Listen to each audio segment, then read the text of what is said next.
contemporary substance dualism. In our panel, of course, we have J.P. Moreland with us from Talbot School of Theology, Robert Koons from the University of Texas at Austin, Brendan Rickabaugh from Palm Beach Atlantic University, and Robert Garcia from Yale University.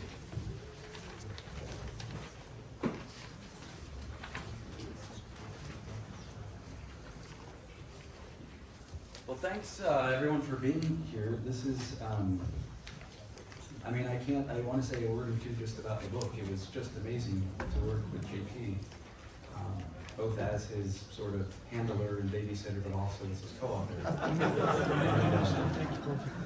He doesn't even know where he is.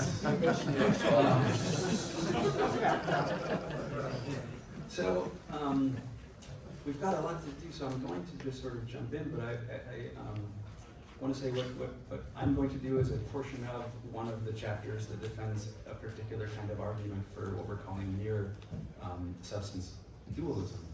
And this argument is phenomenal unity of consciousness argument. Everyone has a handout, I hope.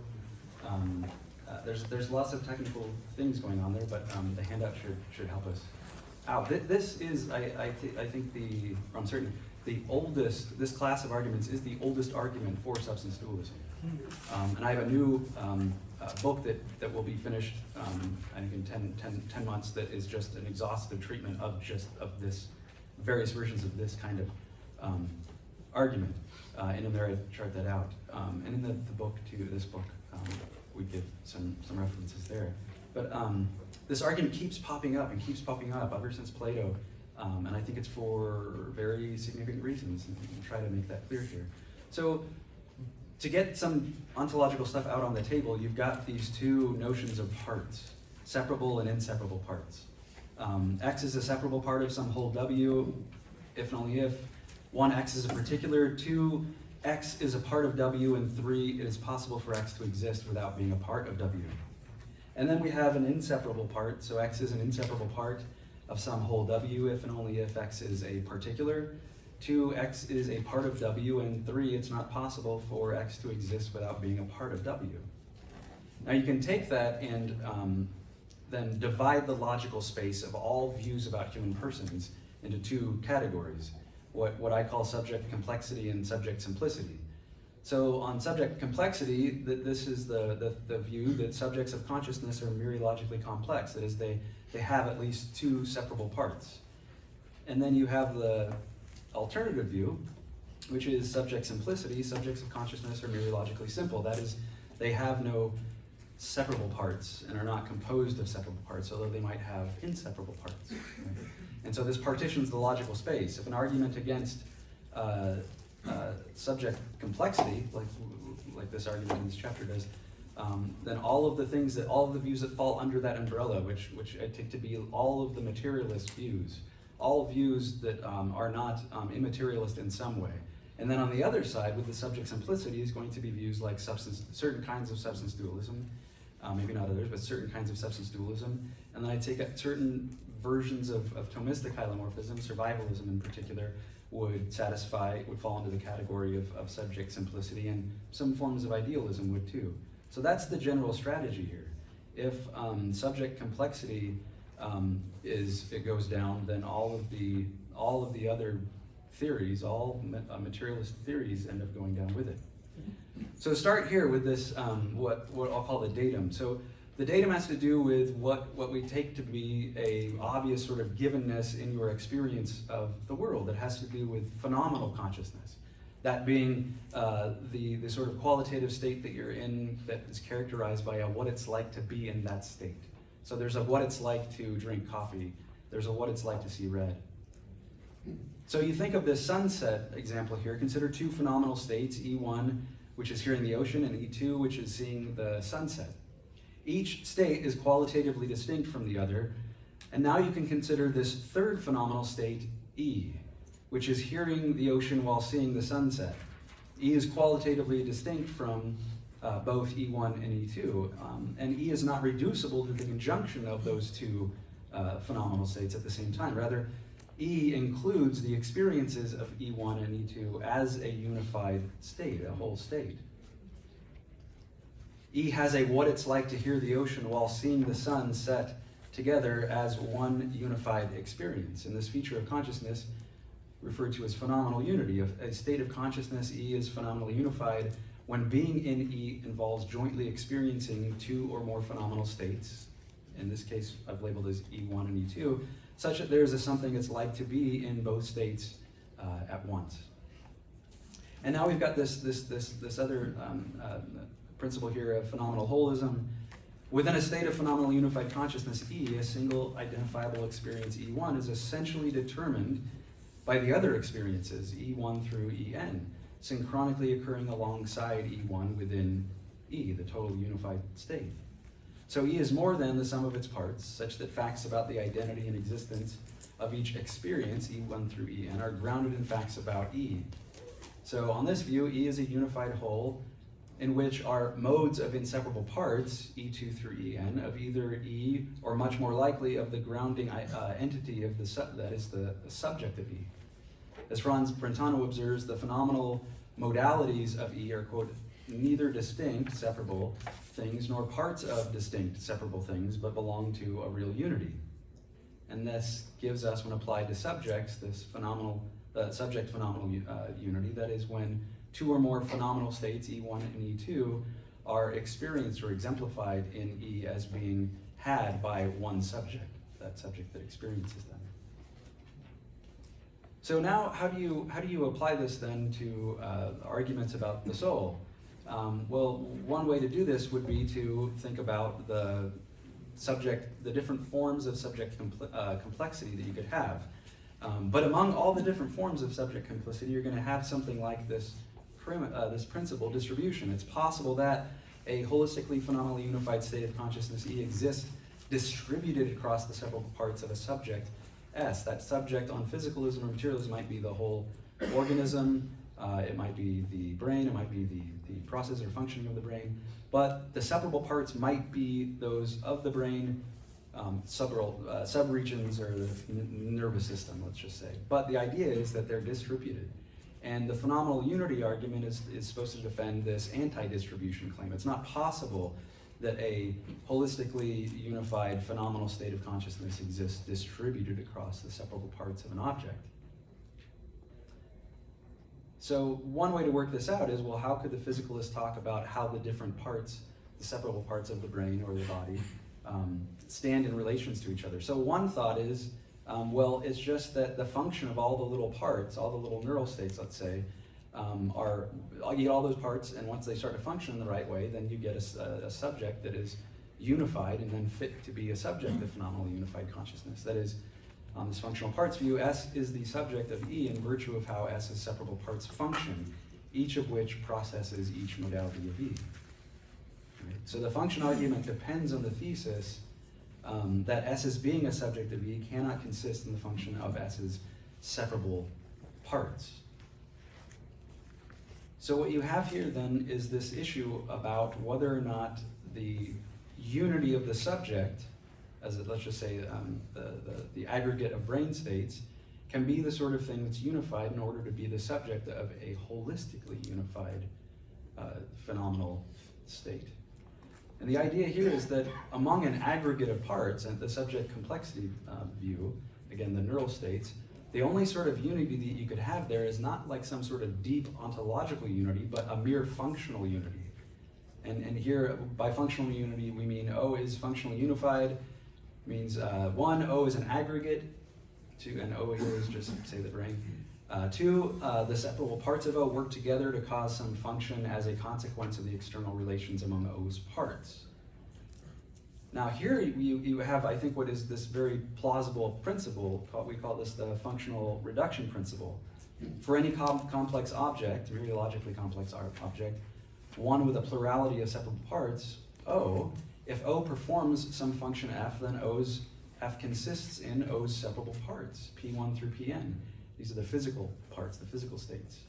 And the subfunctions or activities of those parts, F1 through Fn, such that P1, that one of those parts, one of those atomic simples, performs function F sub 1, and then P2 performs the function F2, and so on. So the function of the whole state of the brain is reducible to the function of the individual aggregate, the individual parts of the aggregate. So here's the problem though then. Facts about the functional unity of a subject don't entail facts about the holistic unity of a subject. Nor do facts about the functional unity of a subject entail facts about the phenomenal unified consciousness of a subject. So the functional reducibility principle helps explain why functionalism, the theory about consciousness, about mental states, is susceptible to block-style counterexamples, right? This is what explains the sort of nation of China thought experiment. You get a whole bunch of individuals, billions of them, and you get each of them to act like a neural state that are connected in the right way, and that function, make it exactly like a brain, and it's going to be pretty clear that that nation of China will not now constitute a brain that is now conscious, even though you got all the parts functioning just like a brain, let's say. Now, one way you might think about getting around this then, you might think that, well, the problem here is that the parts of the neural states of the brain, they not only need to function in the right way, but they also need to be conscious themselves. Maybe that's the problem. If you, and this is a route that's becoming more and more popular in philosophy of mind, which is to posit consciousness as a brute fact about reality. So quarks, gluons, they all have some sort of phenomenal feature or a proto-phenomenal feature. You could have what then is called this sort of constitutive panpsychism, that facts about consciousness at the macro level are not fundamental, but they're wholly or partially grounded in or realized by constitutive facts about the fundamental micro-conscious level. And so what you have here is that what it is that makes the thesis is what is it that gives you panpsychist phenomenal unity is just that the subject has a phenomenally unified consciousness that's grounded in facts about combining those fundamental conscious parts into the brain. The problem, well, there are many problems with that, but the problem that sort of view faces, the biggest problem is a family of what are called combination problems. These are problems that are unique to a view that says that a subject is S is a subject of a conscious state in virtue of facts about all its conscious parts. And so you've got to figure out a way to add up all these conscious parts to get a subject.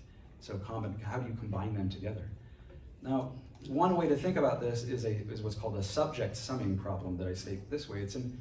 It is possible, it seems like on this panpsychist view, for a whole made of conscious parts to not be conscious itself, not to be a further subject of phenomenal unified consciousness. So how does the consciousness in the subject's parts help explain how that subject has as a whole is a subject of phenomenally unified consciousness? The thesis here that the panpsychist has to adopt is this mental sharing thesis, that for at least some phenomenal states, M, if M is a state of a composite subject S, so this panpsychist sort of subject, then M, that mental state, is also a state of one or more of S's component subjects, right? So you've got this person, let's say this body, that's made up of all these conscious subject parts, right? Because you don't get a state of consciousness without a subject of that state. But now you run into problems, because what is essential to a phenomenal state is that it has a subjective nature. That is, for all phenomenal states M, if M is a state of that subject S, then necessarily there is a what it's like for S, the subject, to be in M, right? And the idea here is that mental states are not shareable. So you get all of the different conscious quarks and gluons that make up my brain, let's say, and in virtue of those things being conscious, you can't have the whole being conscious. Why? Well, because what individuates the conscious, the small mental events, is the subject that has them. Part of the phenomenality and the sort of ontology here is that what individuates a mental state is the subject that has it, and that's part of what's experienced there. Now, if that means the case, or if that's the case, then each individual subject is the one and only subject of a particular mental state. So mental states are not shareable then. You can't have the individual parts of me somehow have their mental states, and then me as a whole thing become conscious in virtue of me sharing in the mental states of those things, because mental states are individuated by their subject. And right, lots of details out here. But the idea here, though, is is that right, all these other bits and pieces here. So here's the problem. It seems like what the phenomenally unified state of consciousness shows is that you've got this state of consciousness that has no separable parts. It can't be broken into pieces and spread out a bunch of parts of a neural state, or a neural network. Why? Well, because if you make them conscious, they're sealed off from each other. They're phenomenally sealed off for each other because they pick out one subject only, and so it can't be shared with the whole state there. Now, what tells us that is that what's driving all of these problems, and in the chapter we go through several, and we go through many, many more, is you just take the bits and do something different with them. The problem always arises. Why? Well, because the subject is supposed to be complex. Now, if every view fails that has a complex subject in virtue of it having an aggregate of parts or being identical to an aggregate of parts, then what that tells you is that the only thing that is a plausible candidate for a phenomenally unified state of consciousness, a subject for that, is something that has no separable parts. And classically, that's, sorry. Wow, I should just end it right there. Without a conclusion.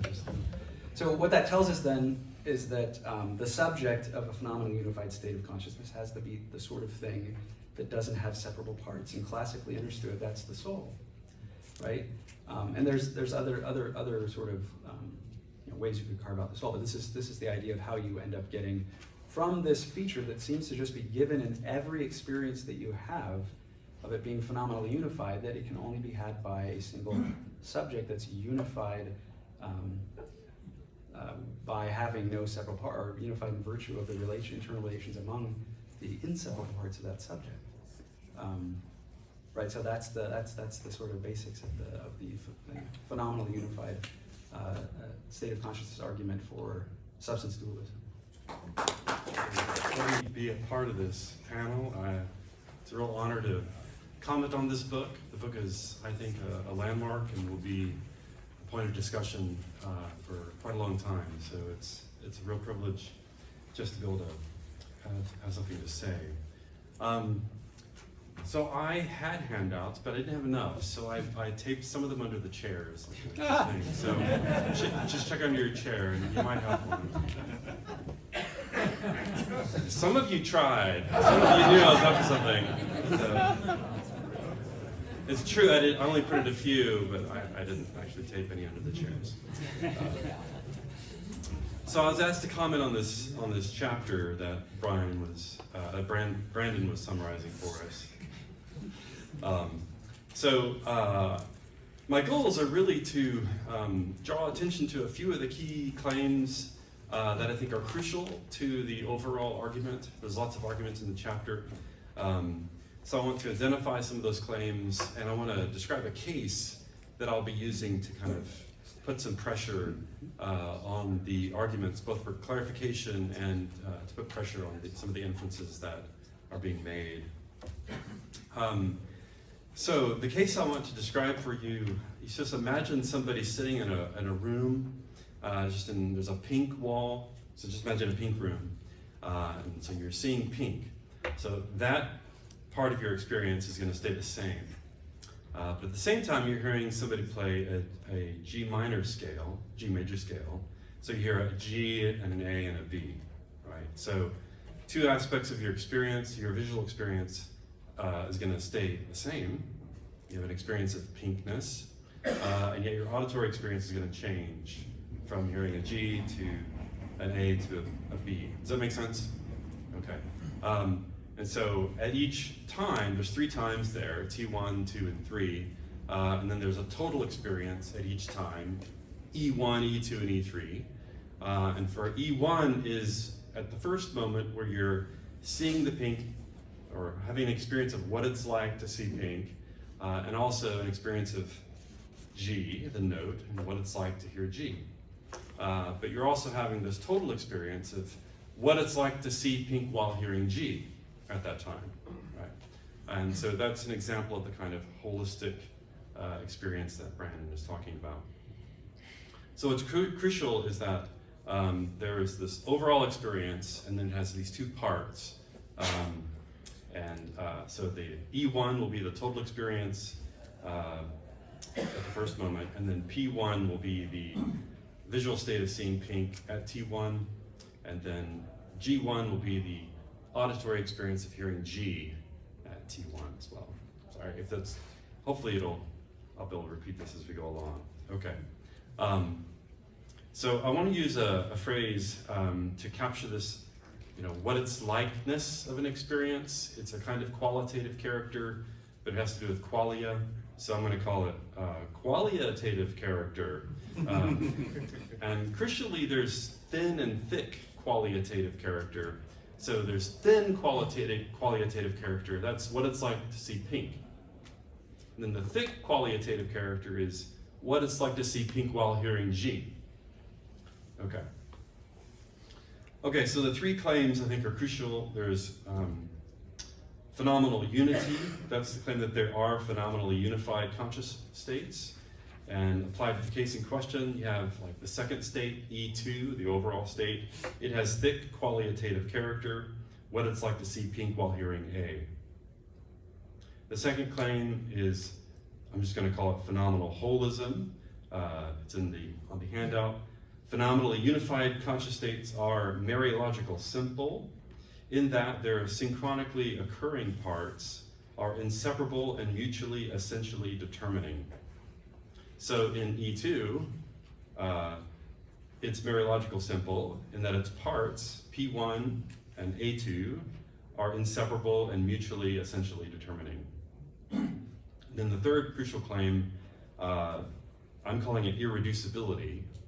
It's the claim that some phenomenally unified conscious states are irreducible wholes. So applied to the case, E2, the second moment in the experience, that overall state, is not reducible to its parts, P2, seeing the pink at T2, and A2, hearing A at T2. It can't be reduced to those two things. Okay. To my mind, I think they convincingly argue that irreducibility poses a real problem for physicalism. Roughly that if a phenomenally unified conscious state must have a subject, and its subject must be an irreducible whole that is holistically unified, then first, it would seem impossible to find a physical state that can play the role of the subject. And second, or B, substance dualism would seem to be the best explanation for there being an irreducible and unified state in that kind of way. Okay. So I have just some clarification points and questions that are real quick. Just for emphasis here, the clarification point is this, just two of them. First, presumably and plausibly, individual synchronically occurring experiences, so seeing pink and hearing A, both happening at T2, those are parts of the total experience.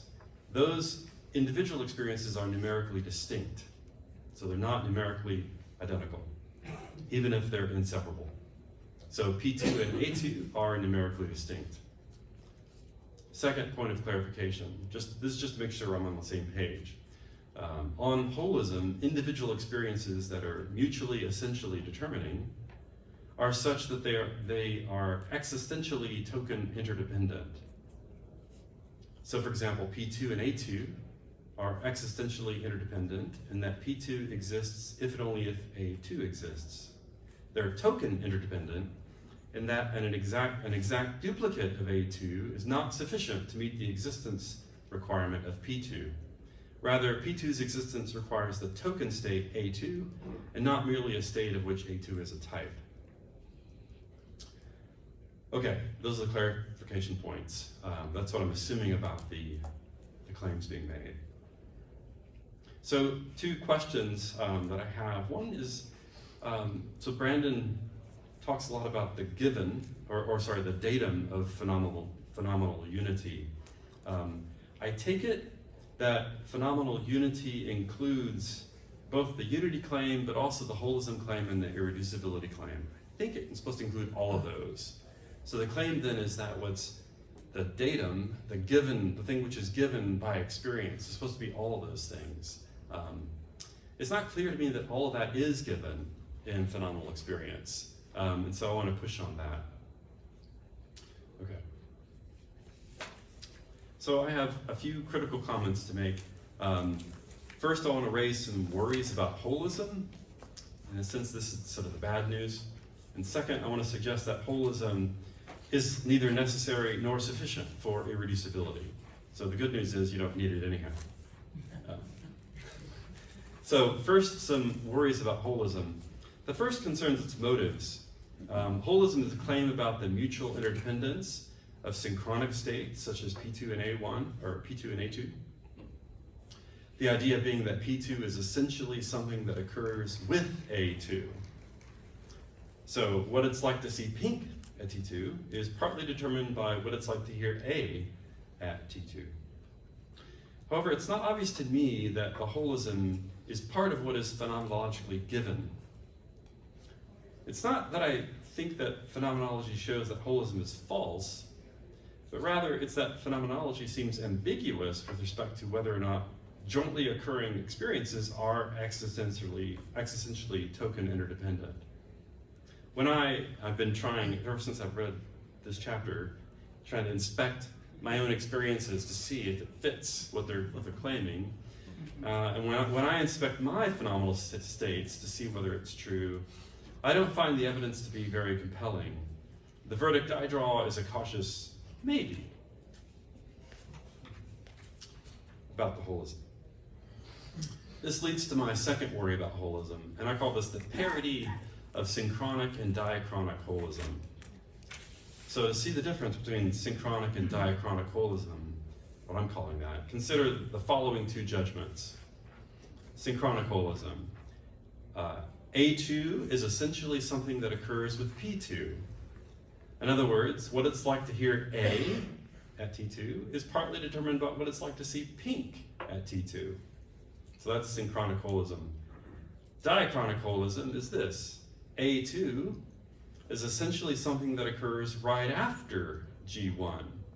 In other words, what it's like to hear A at T2 is partly determined by what it's like to hear G at T1. I don't find either judgment to be strongly supported by phenomenology. However, I do think they're roughly equally supported by experience. So, insofar as I find the synchronic interdependence of conscious states to be given, I also find the diachronic interdependence of conscious states to be given. In other words, the givenness of synchronic interdependence seems on par with the givenness of diachronic interdependence. Thus, if you take synchronic holism to be supported by experience, then you should take diachronic holism to also be supported by experience. But the problem, however, is that diachronic holism seems to have an unacceptable implication. If true, then a series of experiences are chained together via the transitivity of essential dependence. This would suggest that your current experience is determined by your previous experience. And presumably this sort of phenomenological determinism is unacceptable. My third worry about holism concerns apparent counterexamples.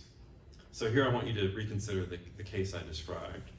And the crucial thing in this case is that you have two aspects of experience, the color and the sound. And the sound varies while the color stays the same. That's the crucial thing about the case. So consider P1 and P2 in the partial persistence case. So this is you have time 1 and time 2. At both times you have an experience or you're seeing pink, or what it's like to see pink. That's P1 and P2. If holism is true, then P1, seeing pink at T1, is essentially an experience that occurs with G1, hearing G at T1. And P2, seeing pink at T2, is essentially an experience that occurs with A2, hearing A at T2. Thus, if holism is true, then P1 and P2 are different visual experiences, not only numerically distinct, but presumably qualitatively distinct as well. But that seems false, or at least not obvious. phenomenologically, it seems that P1 and P2 are the very same experience, that the visual experience persists from T1 to T2. At the very least, it's not obvious that P1 and P2 are numerically distinct. Thus, the apparent persistence of P1, that is, the apparent fact that it's numerically identical with the visual experience at T2, poses a counterexample to holism.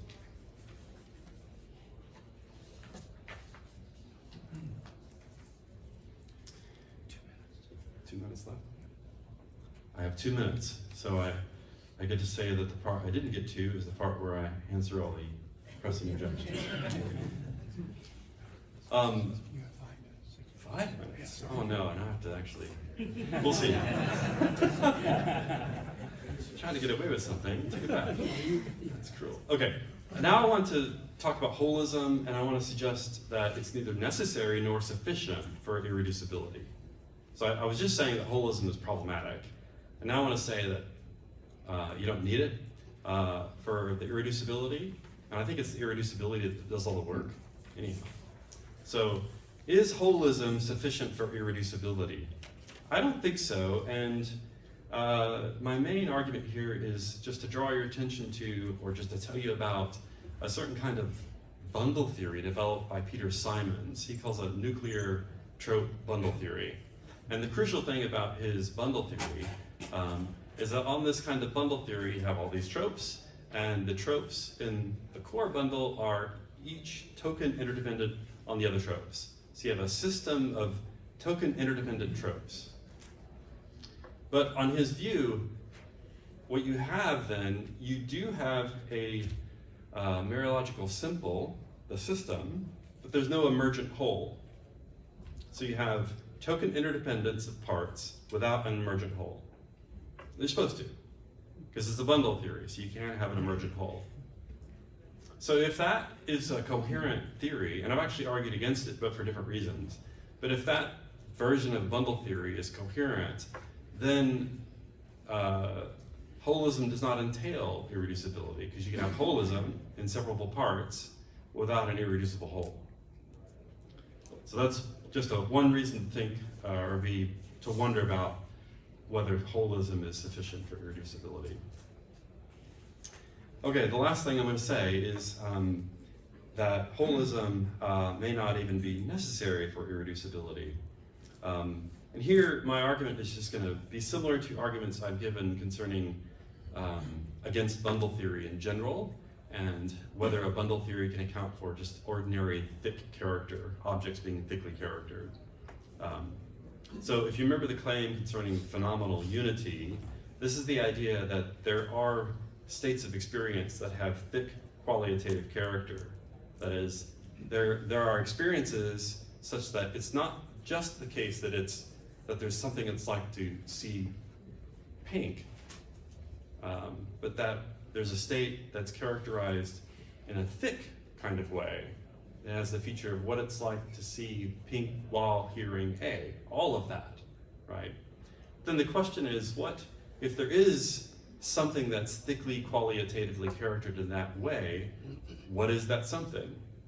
And presumably it can't be the individual states, because each individual state is only thinly qualitatively charactered, and just taking a Mariological fusion of those two states wouldn't be sufficient to give you something that could be thickly qualitatively charactered either. Because presumably when you take a fusion of things, just a Mariological whole, it doesn't follow that the Mariological whole inherits the character of its parts. You're just violating a compositional fallacy. So if you fuse a bunch of things together, the fusion itself doesn't have to have, or it doesn't obviously follow that it has, the character of its parts. Okay, so whatever it is that has the thick qualitative character, it can't be just a mere fusion of these experiences, and it can't be each individual one. So presumably you need something else, and that something else would presumably be an irreducible whole.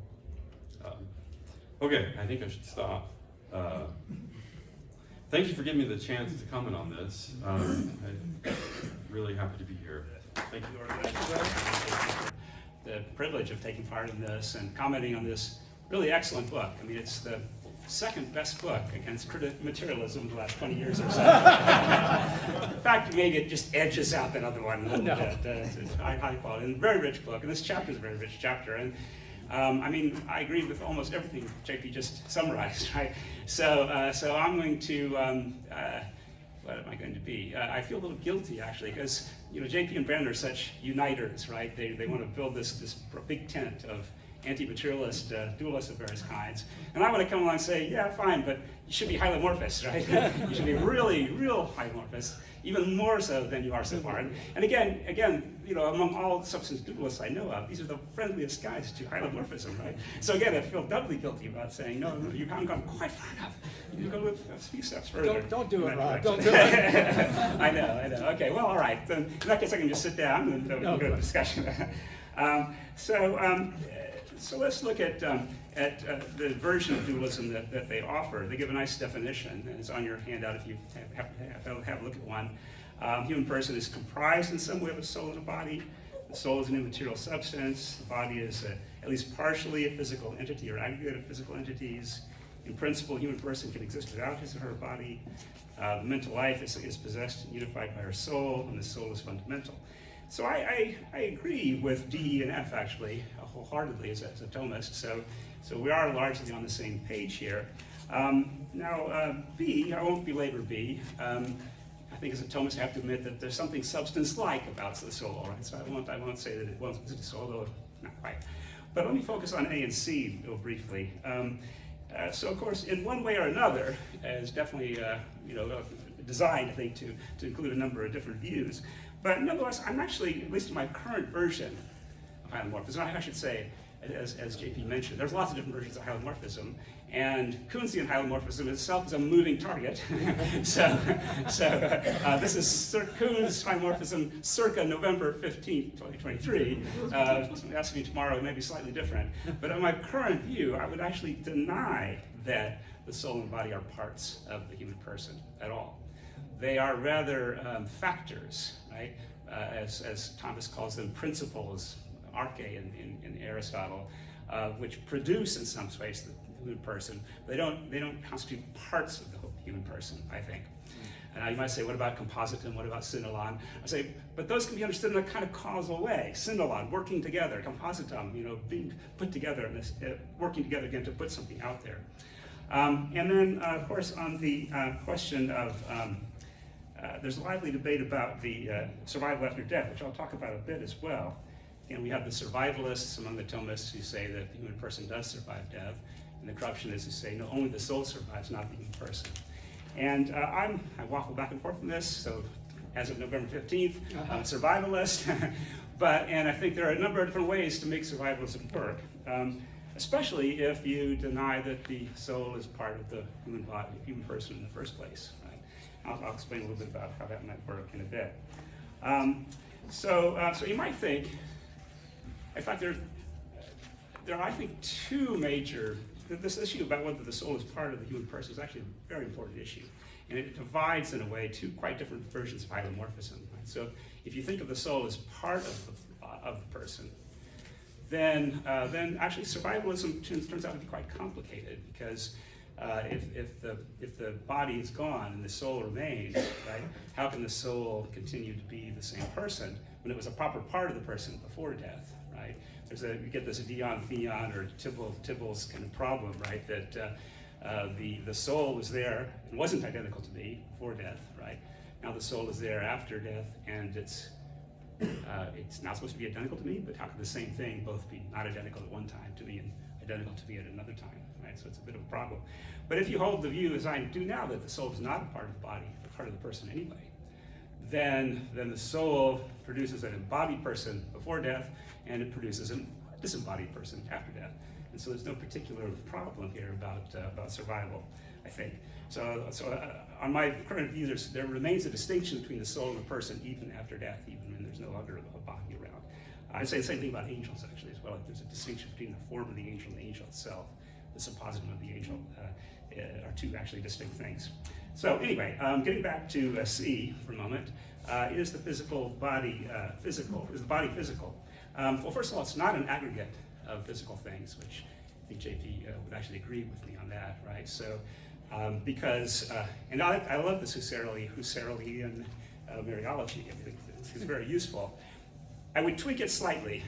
So I would define a non-separable part, not in terms of what could exist apart from the other thing, the whole, but rather in terms of the ontological definition, the ontological dependency relations. So parts are dependent ontologically, their definition on the whole, on my view. So in that sense, I'm not an aggregate of physical parts.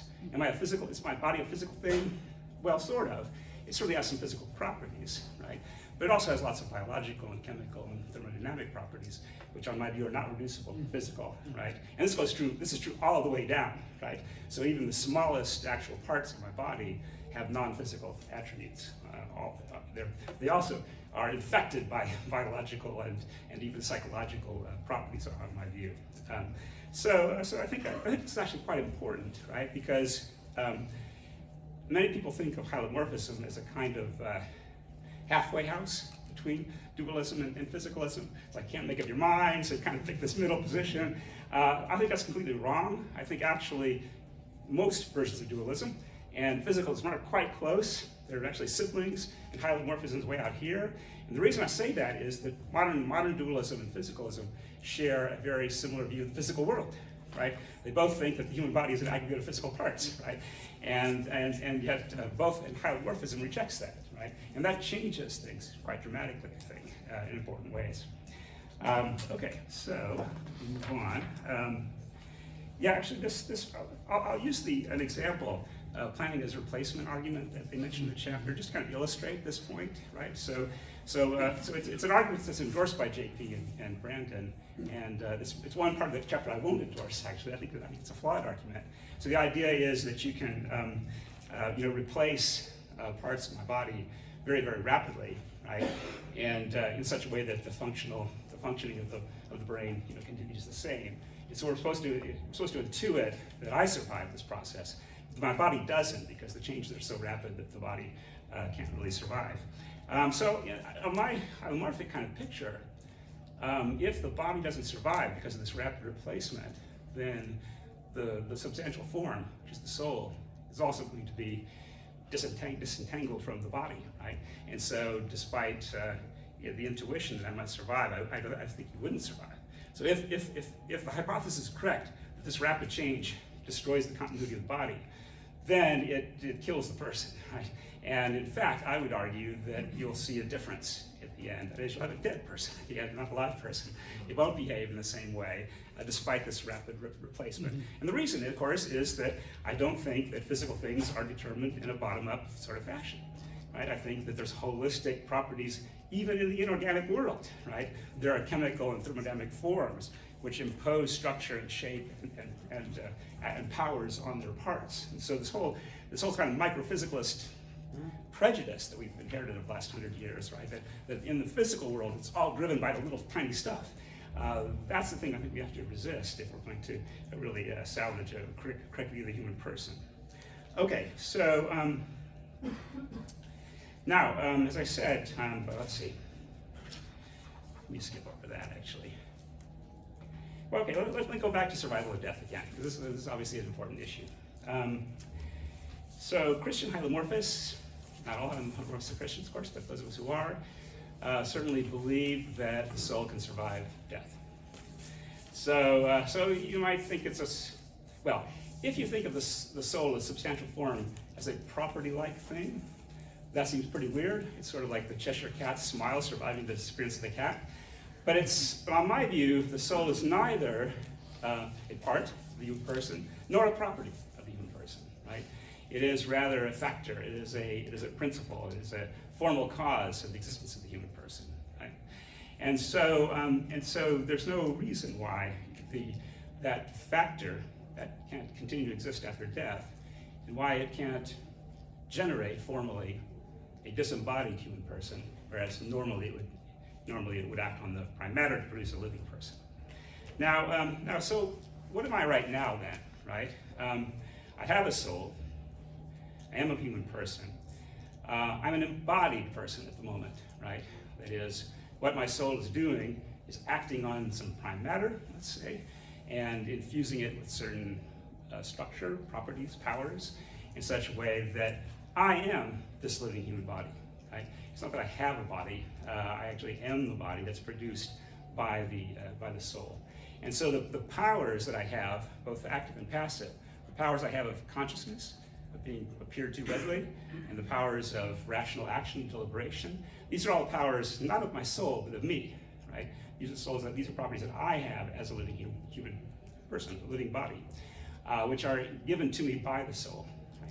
After death, I'll be a disembodied person.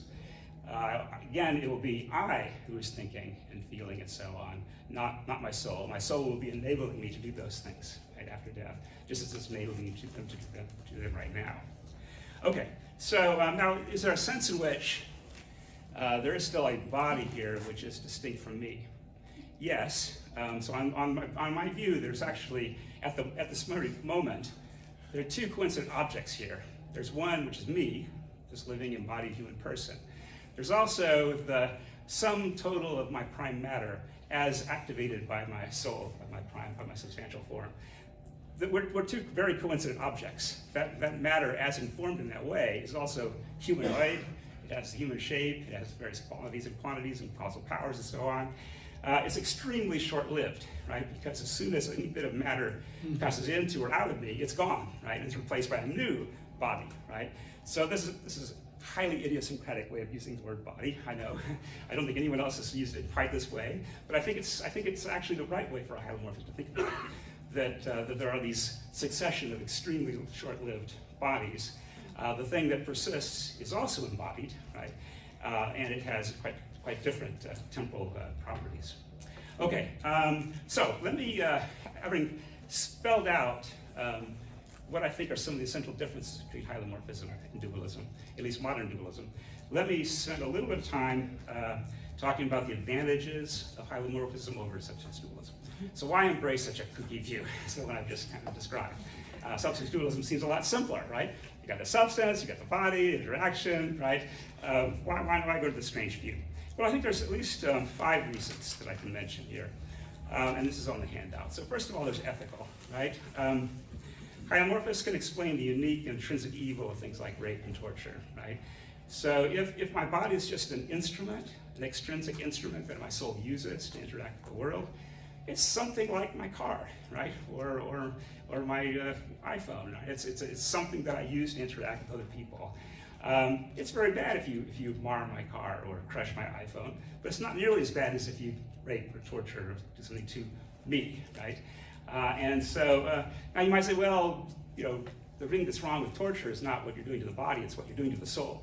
It's all the suffering that you're causing the soul. But actually, I think to disfigure a person's body, even if they're in a coma or something like that, is ethically wrong. You're violating the person, right? And not just some extrinsic object that the person manipulates.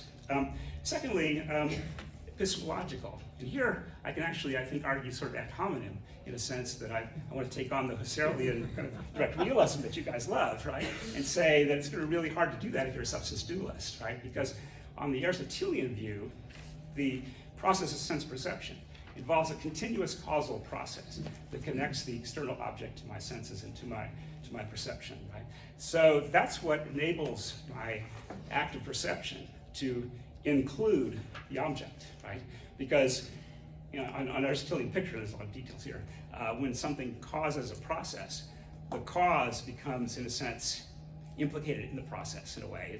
It's part of the process. And so when that process terminates with me in my physical brain, that connects me directly to the object. It's not just a matter of representation. But if you're a dualist, there's always going to be a second process. Right? First of all, there's going to be something that impacts my body, and then there's going to be a second process that takes that up to the soul. And that's going to spoil this Aristotelian kind of story. So instead, what you're going to have to do is you're going to have to say that the only thing that I can directly perceive is brain states, right? And those brain states maybe represent external things, but you can't directly perceive the external thing itself because of this discontinuity at the level of causal process that the dualist necessarily is involved in. Thirdly, there's the chain of being sort of problem. So if you're a substance dualist, I think you're going to have to think that every conscious, sentient thing has a soul, right? But pretty much only those things, right? So you're going to have, this is going to mean, I think, unless you're Descartes, that you're going to have souls, right? Substances associated with sponges, paramecia, I think, amoebas. I mean, lots of things seem to have perceptual interactions with their environment. But that seems pretty strange. It also seems sort of explanatorily useless. I mean, does the soul of the amoeba really make any difference to the amoeba? It's hard to see how it would. Now, you might think this is the pot calling the kettle black because the hylomorphist has a lot more souls, right? That is, we have substantial forms not only in the living world, not only in plants, but even in organic things. But our substantial forms are doing quite different work, right, from what they do in the substance dualism. They're not just there to explain consciousness and experience. They're there to explain existence and causal power and unity and so on, right? Even at the inorganic level. That's why I've written quite a bit recently about chemistry and thermodynamics. I'm very interested in these thermal substances, I call them the inorganic world, right? And I think there's something very nice about the hylomorphic picture, that it provides a much more unified account of nature in that sense. Fourthly, accounting for living bodies in the pairing problem, right? So if you're a substance dualist, right, you have to explain, why does my soul connect to this now, and yesterday was this other thing, and tomorrow will be something else, right? I mean, if your view of the physical world is that physical things are just aggregates of particles, right, then for some reason the soul is kind of shifting which particles it's interacting with over time. And if there's a natural law that governs that shift, it's going to be hugely, horribly complicated, right? If certain particles do this or that, then the soul is going to shift the other particles and blah, blah, blah. Whereas if you're a hylomorphist, you could say, oh, no, wait, there's substantial forms here that are allowing for us to talk about the continued existence, not just of human persons, but of all substances, including inorganic substances, right? So again, there's kind of a unified story there. I mean, a dualist is going to need some kind of story, right, as to what it is that makes this body the same body that I had yesterday, in some sense, right? And so, if they're going to, whatever that story is, I would love to say yes. That's what secures personal identity. That's what secures the kind of unity of consciousness over time as well. So there's that. And then fifthly, and this is the most common objection, but it's also the weakest, left and fifth. This is the sort of interaction kind of problem, right? You might say, look, it's somewhat surprising, if you're a substance dualist, that very high-level mental functioning depends in any way on the brain, right? Because, the substance of the soul is just doing its intellectual stuff out there, right? Proving Pythagorean theorem and whatnot. And then what is the brain for? Well, that's just useful to communicate it to other people or something. It doesn't seem like you'd actually need it to do that kind of complicated reasoning. But in fact, you do, right? Brain damage causes all kinds of very high-level functioning to stop. Hylomorphists, I think, can explain this, right? Because the soul is the form of the body, the living body, right? And so we need to have, so it's not surprising from that point of view that damage to the brain could damage the way that the soul itself is able to function. So it's not a knockdown argument, because the dualist can always come back and say, well, God, for some reasons we can't really comprehend, has decided to make the soul dependent on the body in certain ways. Yes, that's certainly possible, but it's just not as likely, right? It's a sort of a Bayesian argument for something like hylomorphism. Okay, now, JP and Brandon very, very kindly discussed my 2014 paper on staunch, faint-hearted hylomorphisms. That was an inspired choice of words. I think a lot of people like that word. So, but unfortunately, my own views have changed quite a bit since then. I mean, that was 9 years ago, right?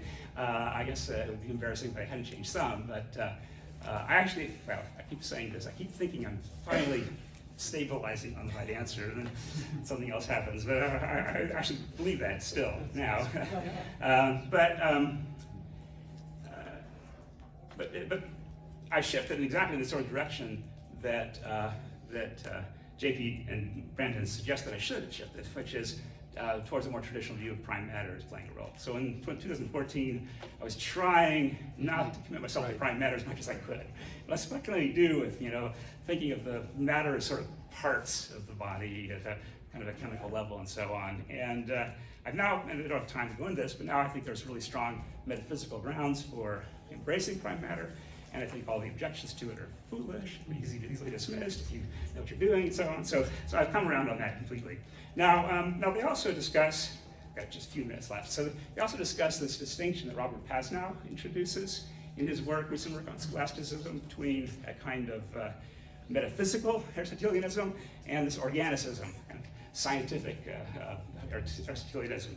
And the narrative that Pasnow gives really is that the late scholastics made this huge mistake by abandoning metaphysics and doing all this natural science, which then Newton came along and displaced, right? So my picture is quite different.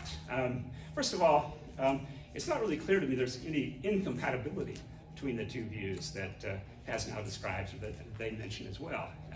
Quite natural, I think, to think that you could think of hylomorphism as having two aspects, right? A kind of metaphysical aspect that's based on very general considerations about being and causation and so on, and then the scientific aspect, where you say, okay, if that's our metaphysical framework, what is our science, what is our philosophy of nature going to look like, right?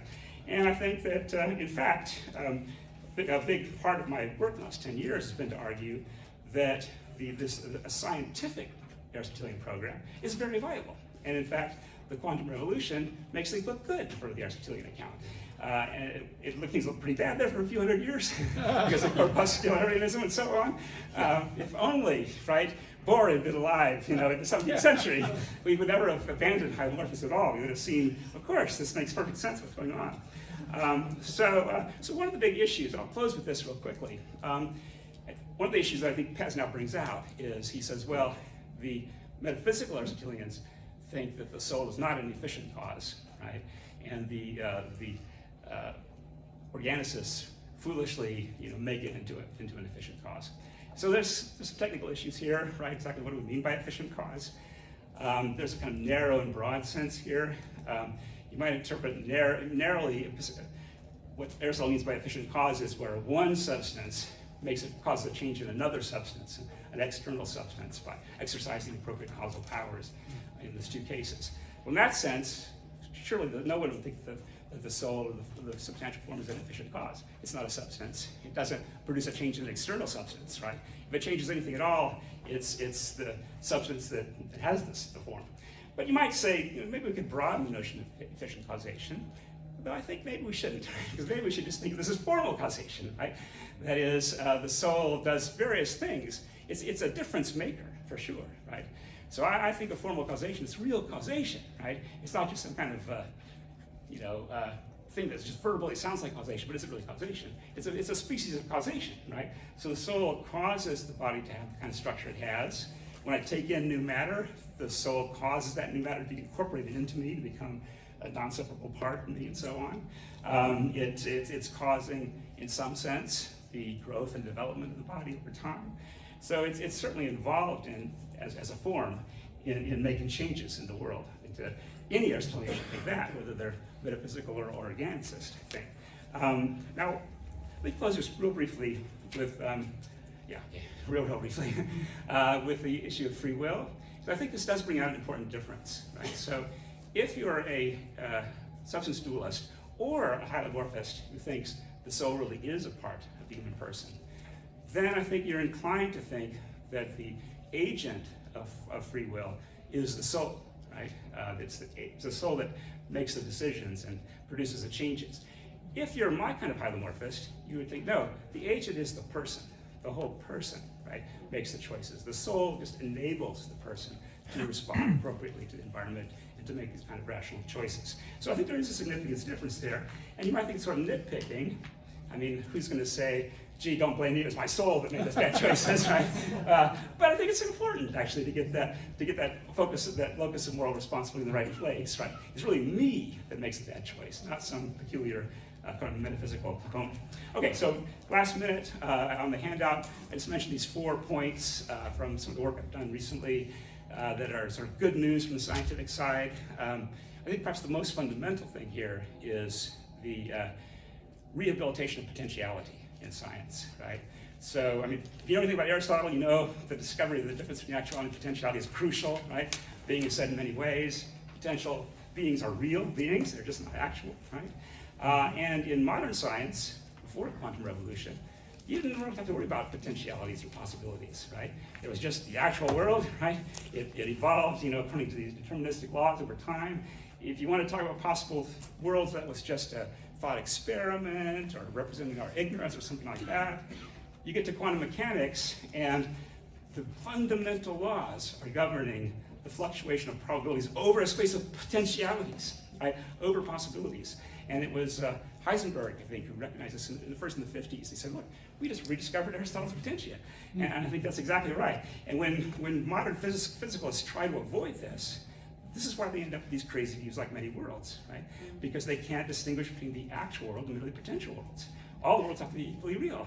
They didn't read their Aristotle, right? There's a big difference between the actual world and merely potential. All right.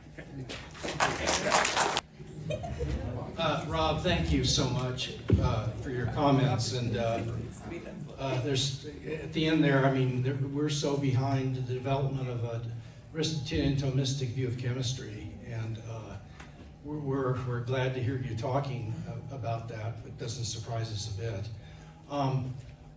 So I learned a lot from your paper, but I'm going to push back on 5 different things that I don't agree with, and we'll just see how that works. But the first thing that I'd like to push back on is that I think that you miss the purpose of our chapter by changing the conversation. Now, it's open to anybody to say, I don't want to talk about this. I would rather talk about substance dualism vis-a-vis hylomorphism, and that's a legitimate thing to do. But it becomes problematic if the arguments and points made distort and are misleading with respect to our own views and our purpose in the chapter. And I think that that change of conversation does that. I'm going to give 2 examples of it. First of all, in Rob's critique of our of Proposition A, which says the human person, sans disembodiment, is comprised in one way or another of a soul and a body. Now, Rob expresses, says that this expresses a wide range of modes of composition, but he is quite certain that he says, I am not composed of a soul and body.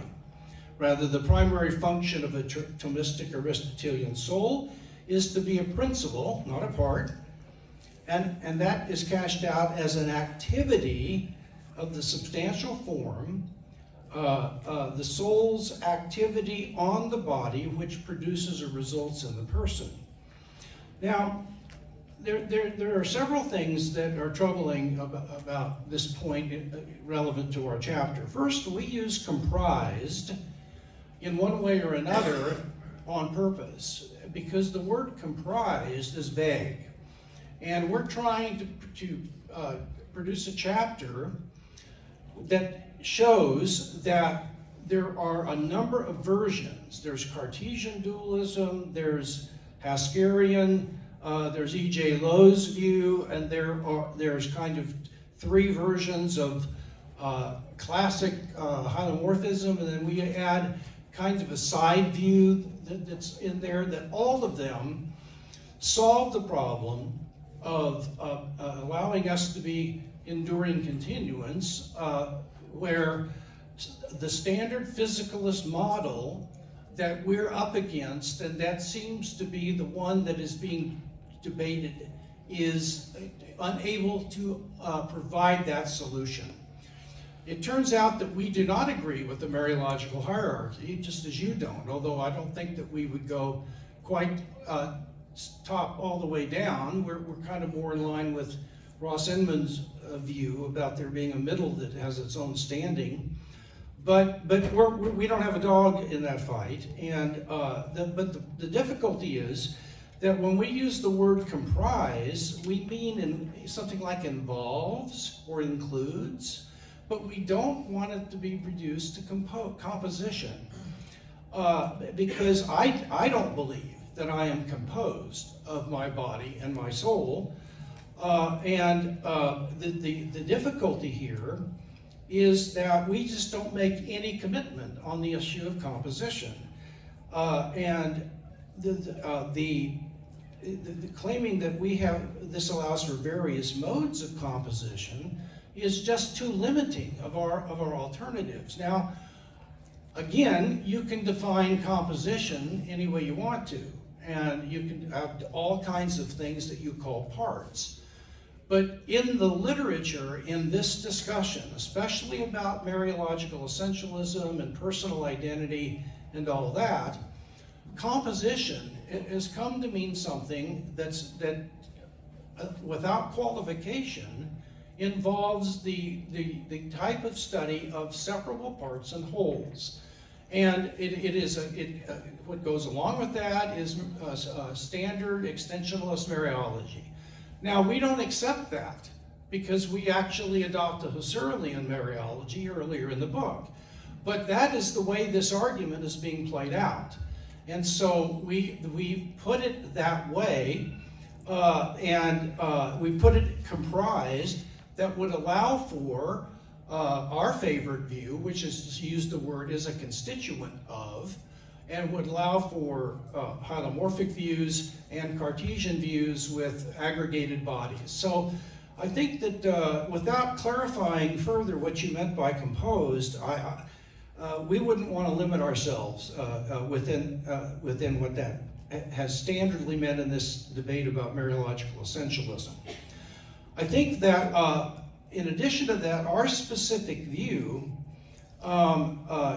includes the idea that we are identical to a soul, but the body is a dependent mode, and we would want to say it is ontologically and not Mariologically dependent on the soul. And it is an inseparable mode or inseparable part that is the actualization of the potentialities in the Aristotelian essence, which we believe has a very close analogy with information in contemporary biology.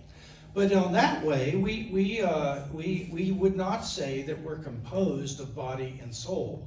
That would be not any way close to the way we'd like to put it. Now, in our view, Rob agrees with a lot of the things that we say against standard physicalism, and that was basically what we were trying to do in the chapter. So we say yea, verily, and amen to that.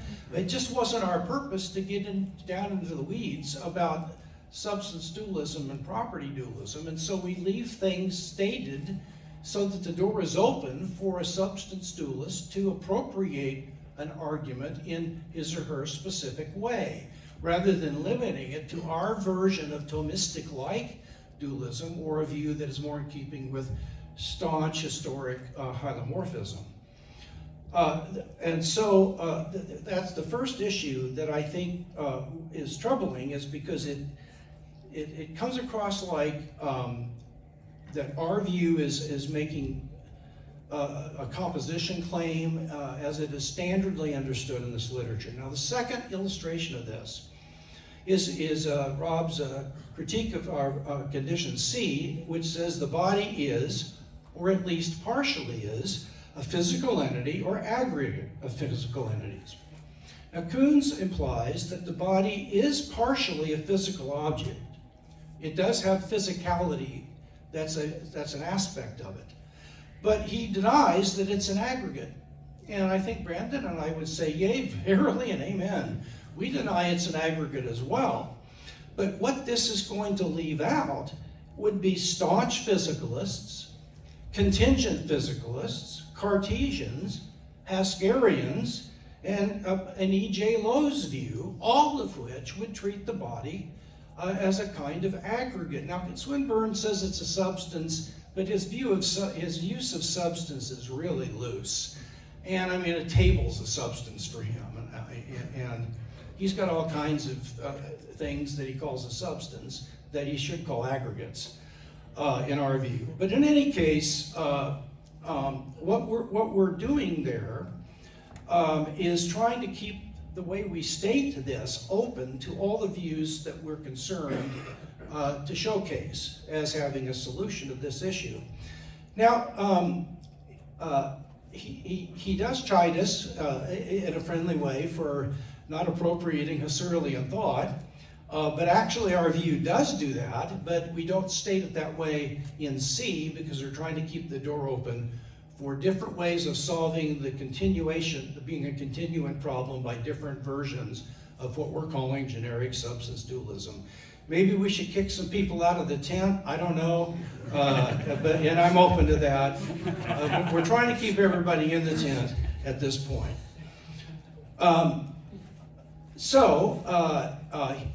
Rob explicitly rejects the Plantingian replacement argument.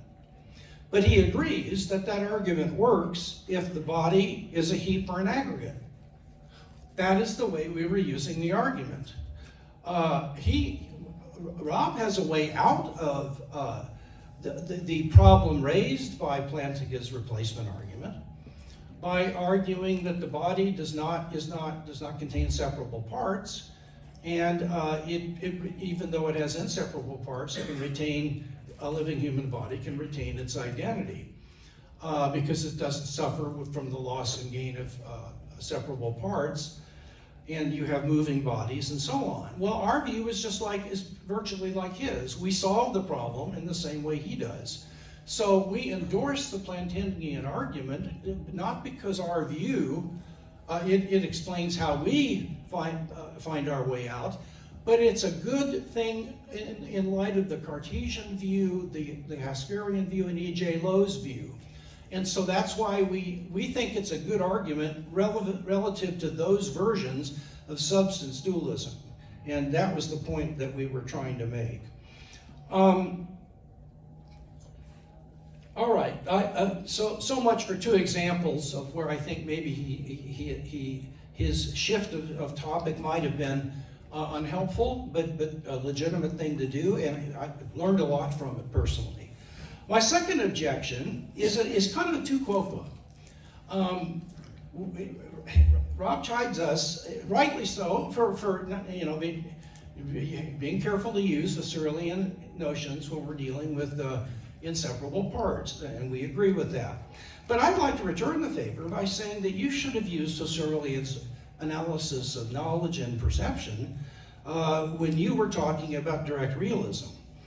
So you seem to say that direct realism involves a causal chain, and I believe that Husserl would have said that a causal chain is neither identical to nor a constituent of a mental act of perception. In fact, Husserl's entire project was bracketing the natural world.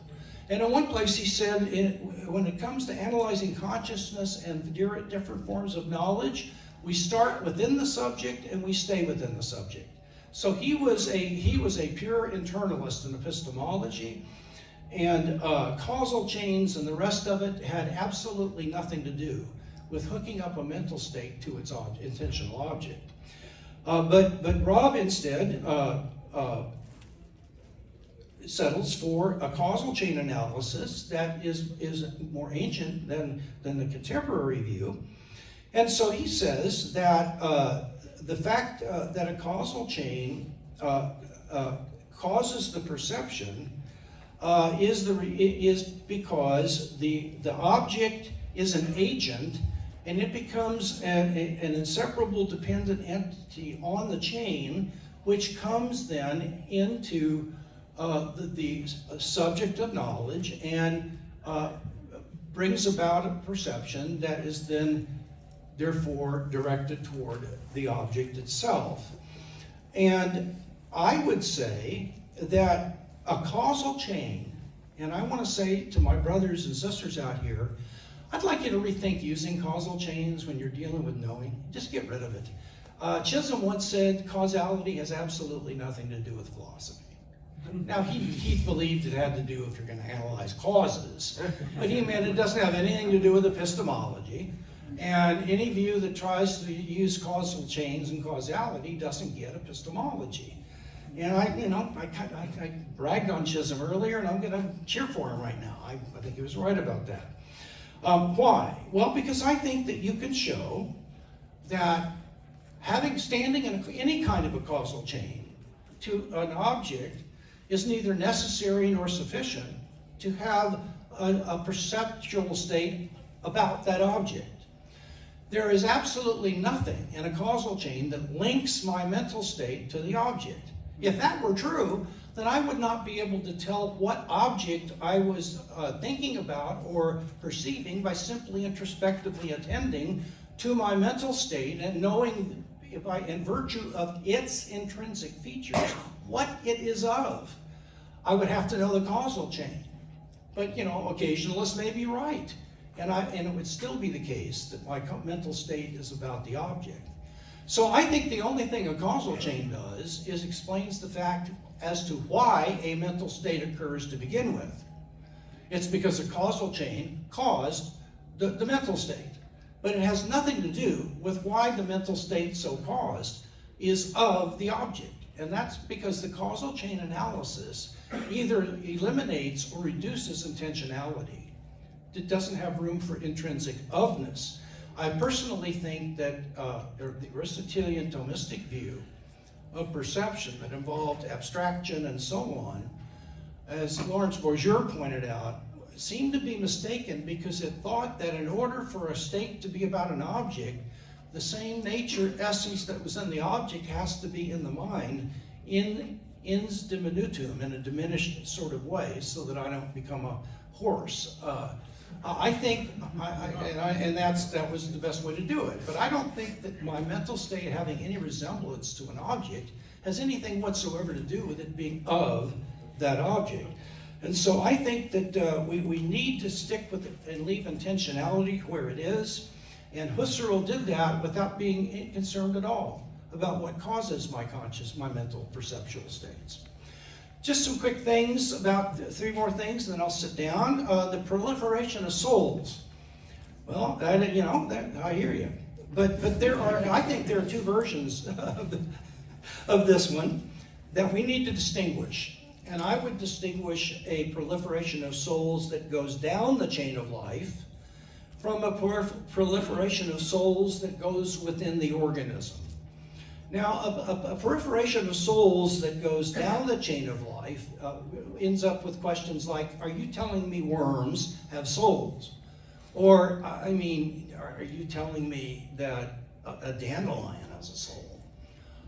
And what about even further down? What about, microorganisms having souls? Now, I think that if you find that bizarre, I think it's because you've been in. No, I'm not talking to you, Rob.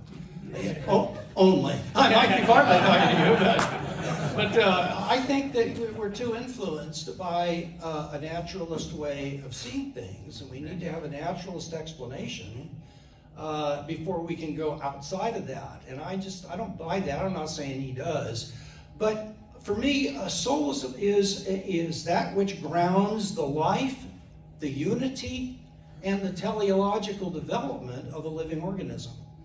So any whole that has inseparable parts and that is engaged in living functions and is growing teleologically and is a primitive unity and not an aggregate, has a soul, because it is in virtue of the soul that something is living. Now, if you take the second version, and that is to go within do we want to really postulate a soul for each cell in my body? That would seem to be multiplying souls beyond necessity.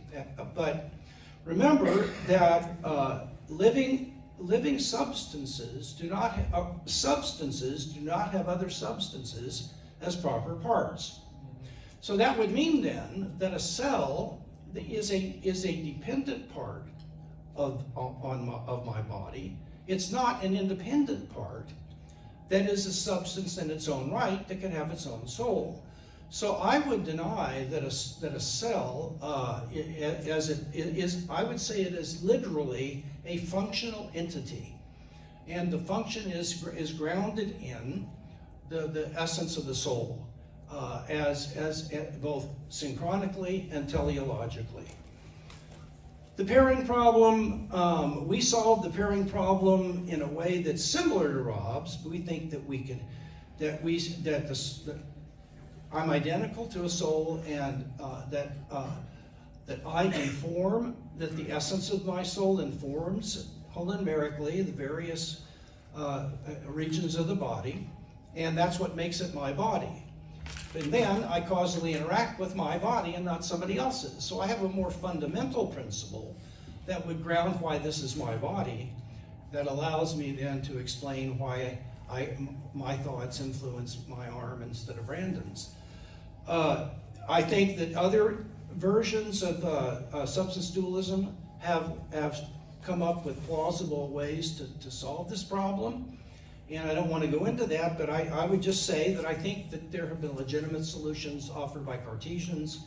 And Hasker has one where it's the emergence relation that makes the body and the soul their own combined, and then causal interaction is grounded in the emergence relation. So there are other ways of doing this, I think. Now, Rob quibbles about something, and I'll close with this. That I don't think he mentioned it, but it was in his longer paper. And he quibbles with the fact that he says he would not describe a substantial form in the category of property, because for him the substantial form is a formal cause or a principle of some kind. Now, from the fact that Rob wouldn't do that, it doesn't follow that a classic historic Thomist wouldn't. For example, if you read Ed Feser, Feser claims that forms are universals, and a substance's properties flow from its substantial form, and are grounded in it. Well, then he illustrates that, and he says, being four-legged, which is a property of a substance, flows from doghood. So it's pretty clear that for him, substantial form is essence. And if you read people on Aquinas and this, there are a number who do identify the substantial form with the essence. Well, I think we're inclined to go the other direction and say that it flows from the essence, but that is to say that there are many versions of Thomists that address this question differently. But the real point that I think we were trying to make here, that I think Rob would agree with, is that there has been a move in the history of science from taking, to the degree that there's still talk about essences, to move essence from the category of property to the category of relation. So Kripke says, well, the essence of gold is having atomic number 79, but that's a relation, that's a set of relations, a summing relation maybe.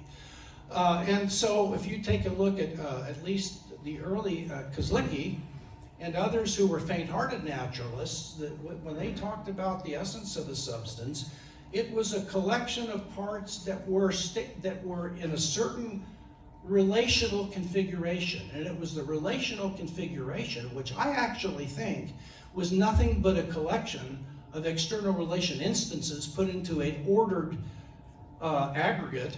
But it was that was the essence. And I think that we were trying to say is that the staunch hylomorphicists are going to keep essence in the category of property, and faint-hearted hylomorphicists are going to compromise too much with contemporary science and try to find a minimalistic way to still have an essence, but not give up too much to science, but be in keeping with science. So they adopt the fact that an essence is identical to the relational structure. And that's the point that we were trying to make there. Thank you.